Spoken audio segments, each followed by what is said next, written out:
the political editor of the New World newspaper, has been covering the Jeffrey Epstein case since, since a rather extraordinary phone call on New Year's Eve 2014. We should probably begin with a quick thumbnail sketch of what happened that night, James, because some people listening to this programme may not know.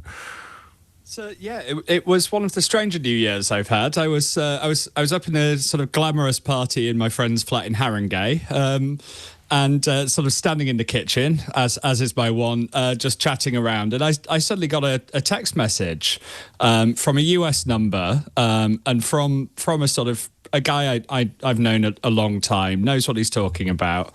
And it was completely cryptic. It was a number that was, to do a slight spoiler, a court case number. And it just said, look this up now, work fast, do not contact the court clerk.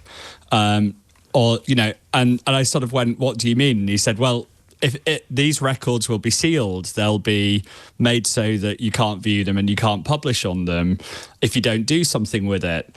And so, I mean, come on, that's bait, right? You've got to look that up, aren't you? And so I'm sitting on my mobile, and this is a 10-year-old phone. This is worse than doing it now. So I've been the most antisocial person at this thing. And I look at this document, and it relates to the Jeffrey Epstein case. And it was a submission from a then anonymous complainant. And about sort of 3 or 4 pages in, I realised why he'd sent it to me. And it was the first time that a document made allegations against Prince Andrew in the Epstein documents. So it wasn't suing Prince Andrew. He wasn't a party to the lawsuit. But it was the first time that someone had actually, in a court document, named him and accused him of being involved in the abuse, which, of course, he has very consistently denied, including infamously in the interview with Emily Maitlis. So you are well qualified to bring us up to date with the latest developments. I don't know if this counts as a confession, but I noticed that I've become inured to Donald Trump-related scandal in the sense that I never think it's going to lead anywhere because so much depravity and scandal has already washed off him that the temptation to think that this might be something that he fails to shrug off has become impossible to follow. But this is looking slightly different from previous moments. Can you talk us through what's happened and what his problems are? The big difference with this one is that this is a scandal his opponents care about. His supporters care about, even. A lot of Trump supporters are big conspiracy theorists. They do think that the 2020 election was stolen. About half to 2/3 of Trump voters think that there was widespread election fraud. They think the deep state is real. They think that there is a widespread child abuse cult that has been running America. It's just they think the Democrats run it. And in their version of history, the very real Epstein abuse scandal, which went on for decades. And of course, Epstein had some very, very rich and powerful friends. And all the billionaires and the politicians photographed with him say that, of course, they were just photographed and didn't know anything about it. But you had this very visible sort of face of a scandal that they all believe in. And Trump has always said, or the people around him have always said, oh, well, we'll release the Epstein files. We'll release the JFK shooting files. We'll release the information about aliens. And so they've always been able to say, well, yeah, okay, he was in some pictures with Jeffrey Epstein, but he can't have been involved, or why would he be promising to release these? Why would he promise to tell us the truth? Why would he do all of this? This was their ace in the hole. This was why Trump was different. And so for him to turn around and say, well, there's no secret client list, or, there's no evidence that his death in jail in 2019 wasn't a suicide. There's no evidence he was about to turn. All of that might even be true, but it sounds a lot like everything they've heard from the deep state or from other politicians or from the mainstream media for years, and they're not just moving on in the way that he would want them to. And the way they usually do when he they tells think them someone's to. got to him. Well, also, I mean, some of the attendant detail involves his Attorney General saying that she's got the list on her desk and then saying days later that the list never existed at all. So you can see why. And also we should probably register the fact that Trump has not just added fuel to the flames, he's courted these people. He's turned conspiracy theorists and professional liars into, quotes, media figures, end quotes. The fellow who was responsible for essentially popularising the idea that there was a paedophile ring being run from the basement of a pizza restaurant in D.C. that didn't have a basement is now a regular guest at the White House and gets a pass into White House briefing. So he's trying to put a lid back on a very febrile bottle. I mean, Trump's son had talked about why would anyone not just release the whole files. Kash Patel, who is the FBI director, is a conspiracy theorist and embracer of all of this. He's suddenly turned around and said it's a suicide, having said otherwise for years. Pam Bondi did a big stunt where she gave influencers huge binders of material about Epstein that she said were new records. And of course, it was just material that had been in the files. Now, we mustn't forget, Epstein was a serial abuser of women and girls. It took them decades to get justice.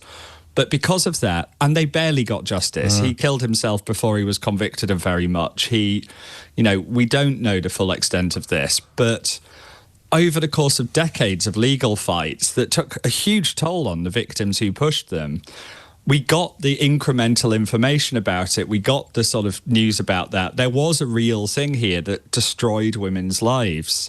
But it turned into this sort of almost fun game conspiracy theory for them that convinced them that Hillary Clinton and the Democrats would fall and all of the people they hated would be in jail. And Trump, having amped that up and promised that that was there, he now looks as suspicious and as similar as the rest of them. Now, some will fall into line, some will move on, but this is a huge deal to a lot of them. The biggest yet. And then along comes Rupert Murdoch, or along comes Emma Tucker, the British editor of The Washington Post. Yeah, it turns out the odd Brit is quite hard to push around. I did a couple of stories with Emma Tucker, sort of as a journalist, and she is formidable. She's got some steel to it. But one way or another, either she wouldn't back down or Rupert Murdoch wouldn't ask her to. You know, Rupert Murdoch is a very old man now. He has sold off most of his media empire. He doesn't own the movie studios anymore. He doesn't own sort of a lot of that. And so he just owns the news channels and the newspapers.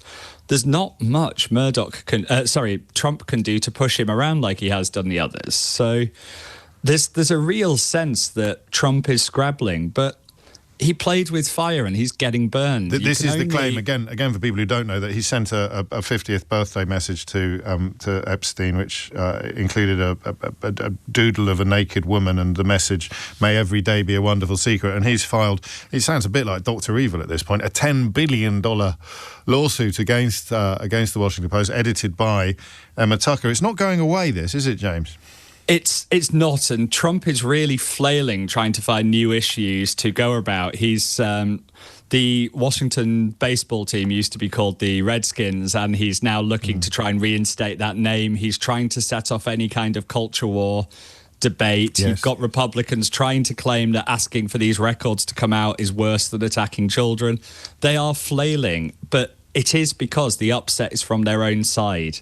It's not that they've upset people like me. It's not that the mainstream media is covering it.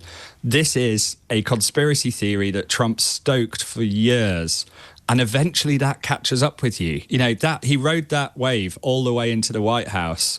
But he is going to learn, if it turns on him, that can hurt him badly. You've written a comprehensive piece about this in the New World, and you make the point that it could actually be the difference between MAGA outlasting Donald Trump and MAGA not outlasting Donald Trump. Yeah, I mean, these people aren't going to turn around and vote Democrat because Trump didn't release the Epstein files, but a lot of them might not vote. You know, Trump managed to turn out at people who don't usually go to the ballot box. If they stay home next time, if even just 1 in 20 of them stays at home next time, whoever the Democratic candidate is wins. So this is big. This could be whether America survives as a democracy, I say in the piece. Yes, I mean, and it could come down to something seemingly as esoteric as one case and one man. You know, Jeffrey Epstein's influence could be quite significant. Well, we've seen him, of course, shrug off legal findings against him in the past, but because this is essentially being hoisted by his own conspiracy theory petard, it isn't subject to the usual rules of engagement. Is there a smoking gun? Do you think there is something that could be released that Trump is choosing not to? My theory has always been that the actual Epstein files have been in front of us the whole time. It has been this slow body of evidence that these women and their lawyers have fought to get out over decades, with lots of powerful people trying to stop them. You know, I think that the weird thing is, by promising a client list, it stopped anyone looking at what's in front of their noses.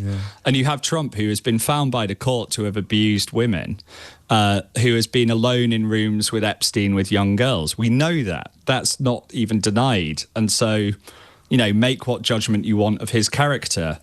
But the way that they're suddenly flailing and reacting now does make me wonder, is there something in this 2019 prosecution? That's when federal prosecutors were trying to get their new convictions against Epstein. Now, that case was focused on him. They weren't trying to get loads of conspirators. But you do wonder, if they've been promising to put out these documents for so long and they haven't done it, is there something in there that they think would do them even more damage than this? So I've gone from kind of saying, I don't think there's anything there, right, to saying, I don't think it's this bombshell document that people imagine, but there surely must be something quite bad in there, or they're even worse at all of their jobs than we thought they were. And that last one, you know, with this lot, possible. Do not undervalue incompetence. No, never.